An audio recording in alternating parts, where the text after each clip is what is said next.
Bonjour à tous, j'espère que vous allez bien. Bienvenue sur cette vidéo introductive. Comme son nom l'indique, il s'agit d'une introduction à la Constitution ivoirienne. Il s'agit de la première vidéo d'une longue série, d'une playlist sur la Constitution ivoirienne. Sans plus tarder, commençons la vidéo. Au sommaire de cette vidéo, nous commencerons par proposer une définition de la Constitution. C'est quoi la Constitution? C'est quoi son préambule? C'est le préalable. On ne peut commencer une étude sur la Constitution sans la définir. Ensuite, nous examinerons l'importance de la Constitution, son intérêt.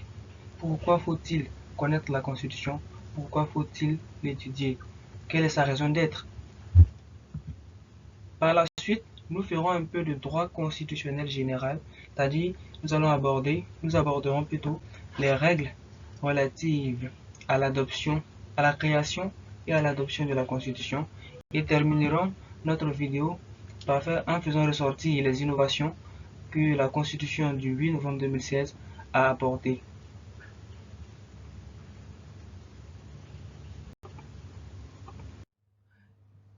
Quelle est la définition de la Constitution? Comment se définit-elle? En droit constitutionnel, on a deux types de définitions. On a la définition au sens matériel. Au sens matériel, la Constitution renvoie à l'ensemble des règles qui déterminent la forme de l'État, l'organisation de ses institutions et les droits fondamentaux des citoyens. Ces règles peuvent être consignées dans un document écrit, comme une constitution écrite, par exemple la Constitution du 8 novembre 2016, ou découler de coutumes et de traditions, formant ainsi une constitution non écrite ou coutumière, comme au Royaume-Uni. En d'autres termes, le sens matériel de la Constitution concerne la substance des règles qui régissent le fonctionnement de l'État. Hormis la définition au sens matériel, on a la définition au sens formel. Au sens formel, la Constitution fait référence au document spécifique ou à l'acte juridique qui contient ces règles fondamentales. C'est le texte officiel qui désigne les principes directeurs de l'État. Par exemple, la Constitution du 8 novembre 2016 est un exemple de constitution au sens formel. Ainsi, le sens formel de la Constitution se concentre sur le support juridique et officiel qui encapsule les règles essentielles régissant un État. En résumé, le sens matériel se concentre sur la substance des règles constitutionnelles, qu'elles soient écrites ou coutumières, tandis que le sens formel se rapporte au document ou à l'acte juridique officiel qui abrite ces règles. Ensemble, ils forment la base normative et institutionnelle qui gouverne un État. Maintenant que nous avons une idée de ce qu'est une constitution, intéressons-nous à son préambule. C'est quoi le préambule d'une constitution? À quoi sert-il? Le préambule sert en effet de partie introductive à une constitution. Il constitue la première section du texte constitutionnel, exposant souvent les principes et les valeurs fondamentales qui guideront l'action de l'État. Il s'agit en effet de la première page d'un livre, en l'occurrence ici la Constitution. Le préambule donne le ton et pose le cadre pour la suite du document constitutionnel. C'est le lieu où la Constitution exprime ses idées fondamentales, ses valeurs, ses objectifs et ses aspirations en tant que nation. C'est là que sont souvent affirmés les principes tels que la justice, la liberté, l'égalité et d'autres valeurs qui sous-tendent la structure et le fonctionnement de l'État. En résumé, le préambule joue un rôle crucial en énonçant les fondements philosophiques et moraux sur lesquels repose la Constitution, offrant ainsi un éclairage sur les objectifs et les valeurs que la nation souhaite atteindre. Après avoir esquissé une définition de la Constitution, examinons à présent ses multiples implications. La Constitution revêt une importance majeure que nous pouvons décomposer en plusieurs aspects clés. Garantir les règles fondamentales de gouvernance. La Constitution établit les principes fondamentaux qui régissent le fonctionnement du gouvernement. Par exemple, elle peut définir la séparation des pouvoirs entre l'exécutif, le législatif et le judiciaire. Protéger les droits et libertés des citoyens. La Constitution assure la protection des droits individuels et collectifs des citoyens. L'article 2 de la Constitution ivoirienne, qui proclame que la personne humaine est sacrée, illustre cet engagement en garantissant la dignité humaine et les droits inviolables de chaque individu. La défense des valeurs essentielles de la société. La Constitution reflète les valeurs fondamentales d'une société. L'engagement envers la dignité humaine et la reconnaissance de la personnalité juridique, comme énoncé dans l'article 2 de la Constitution ivoirienne, illustre cette préoccupation pour les valeurs essentielles. Assurer la stabilité et la continuité de l'État. La Constitution offre un cadre stable pour la gouvernance, assurant la continuité même en période de changement de leadership. Cela contribue à éviter les crises institutionnelles. Garantir l'équilibre des pouvoirs. En définissant les rôles et les responsabilités de chaque branche du gouvernement, la Constitution assure un équilibre des pouvoirs. La référence suprême en termes de légalité. En effet, la Constitution est la norme ultime de l'égalité. Tout acte ou loi contraire à la Constitution peut être déclaré invalide. Cela renforce l'importance de la Constitution en tant que référence du système juridique. En somme, la Constitution joue un rôle central en fournissant un cadre légal et institutionnel qui guide la gouvernance, protège les droits individuels, défend les valeurs sociétales, assure la stabilité et garantit l'équilibre des pouvoirs. Abordons à présent la conception de la Constitution, plongeant ici dans le domaine du droit constitutionnel général.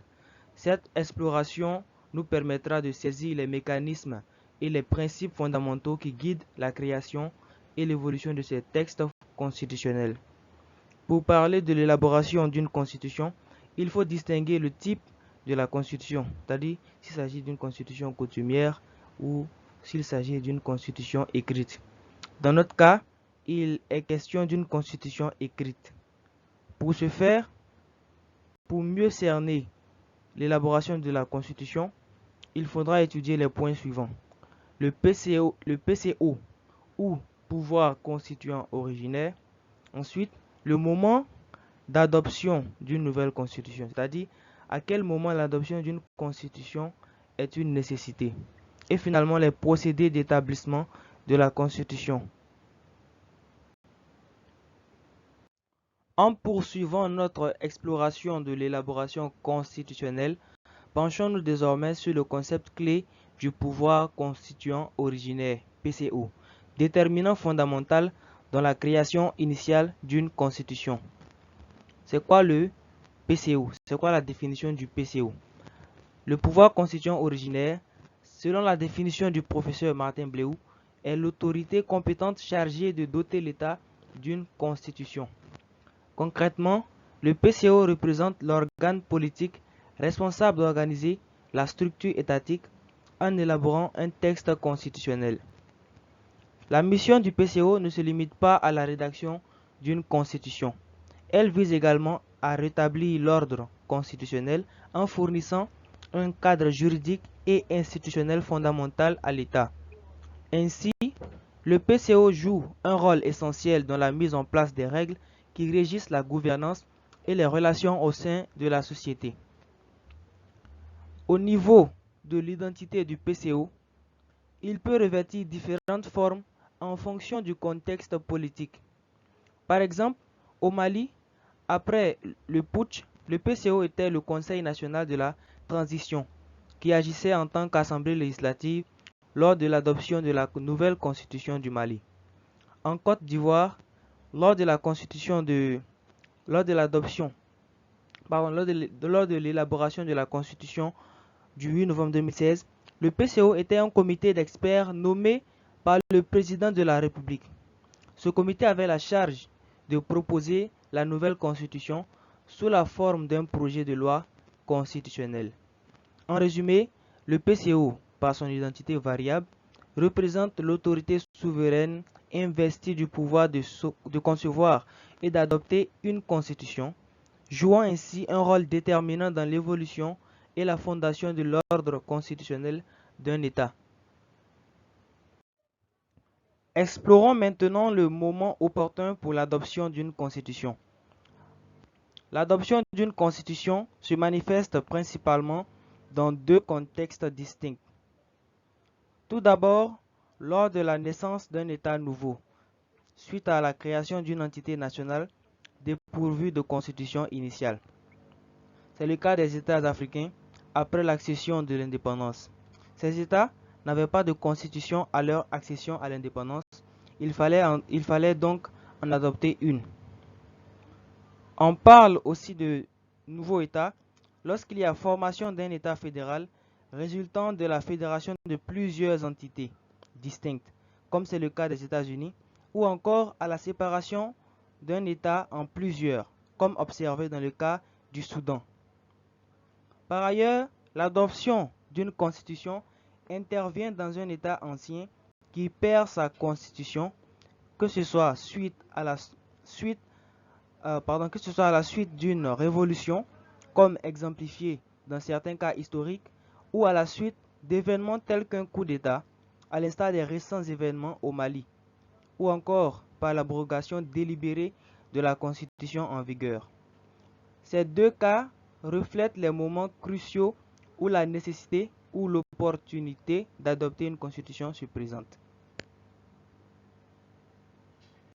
Après avoir identifié les moments opportuns pour l'adoption d'une constitution, explorons à présent les divers procédés qui guident l'établissement de ces textes fondamentaux. Nous avons deux procédés. D'une part, les procédés d'établissement dits non démocratiques et d'autre part, les procédés d'établissement démocratique.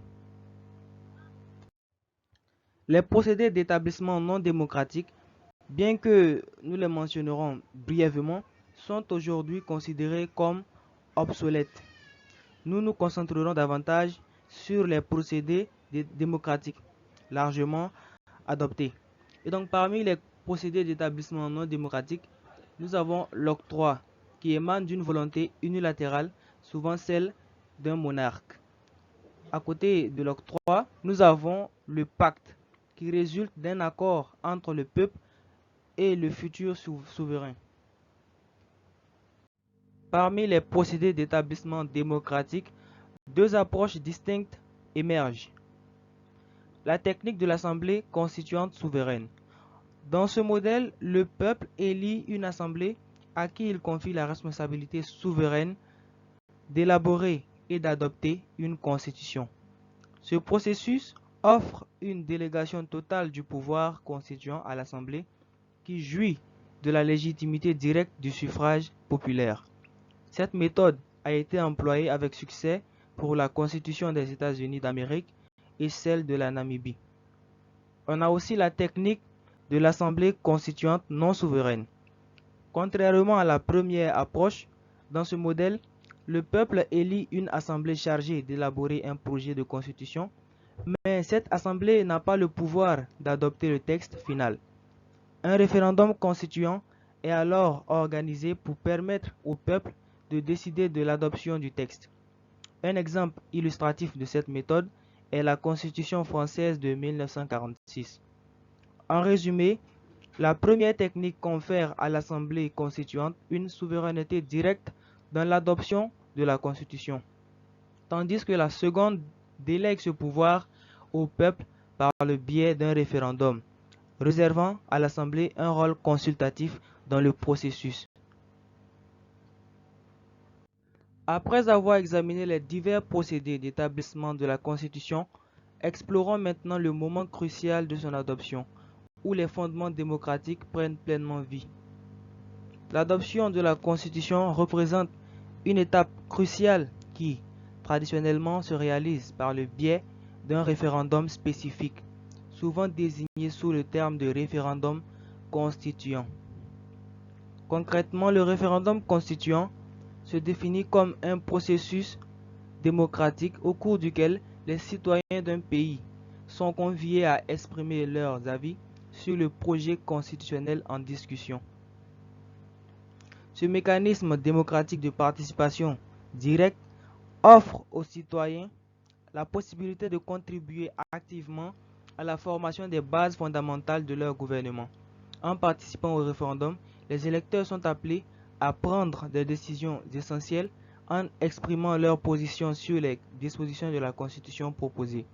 Ainsi, le référendum constituant incarne une forme significative de démocratie participative, permettant au peuple de façonner directement les règles fondamentales qui régiront leur société. Il est important de souligner que le résultat du référendum constitue bien plus qu'une simple agrégation de votes. Il reflète la volonté collective des électeurs. En d'autres termes, les choix exprimés par la majorité lors du référendum déterminent l'approbation ou le rejet de la Constitution proposée. C'est donc par ce processus démocratique que la légitimité et la conformité aux aspirations populaires de la Constitution sont formellement établies. Ainsi, l'adoption de la Constitution par référendum constituant demeure un acte majeur de démocratie participative, marquant l'engagement actif des citoyens dans la définition des règles fondamentales de leur nation. Pour mieux appréhender les innovations de la Constitution du 8 novembre 2016, il est essentiel de la comparer à son prédécesseur du 1er août 2000. Les changements les plus significatifs se situent au niveau de l'exécutif et du législatif. D'abord, analysons les changements au niveau de l'exécutif. Au niveau de l'exécutif, on a d'abord la réduction de l'âge requis et la suppression de la limitation d'âge. La nouvelle constitution abaisse l'âge minimal pour être candidat à l'élection présidentielle de 40 à 35 ans et procède à la suppression de la limitation d'âge, élargissant ainsi le bassin de candidats potentiels et permettant une plus grande diversité générationnelle. On a aussi la simplification des conditions de nationalité. Les conditions de nationalité sont simplifiées, passant de la nécessité d'être né de père et de mère ivoiriens d'origine à la simple exigence d'être ivoirien, d'être de nationalité ivoirienne, né de père ou de mère ivoirien d'origine. C'est l'objet central de cette constitution. En effet, selon certains, l'article 35 de l'ancienne constitution était trop obscur et favorisait l'exclusion de certains candidats. On a aussi l'introduction du choix d'un vice-président.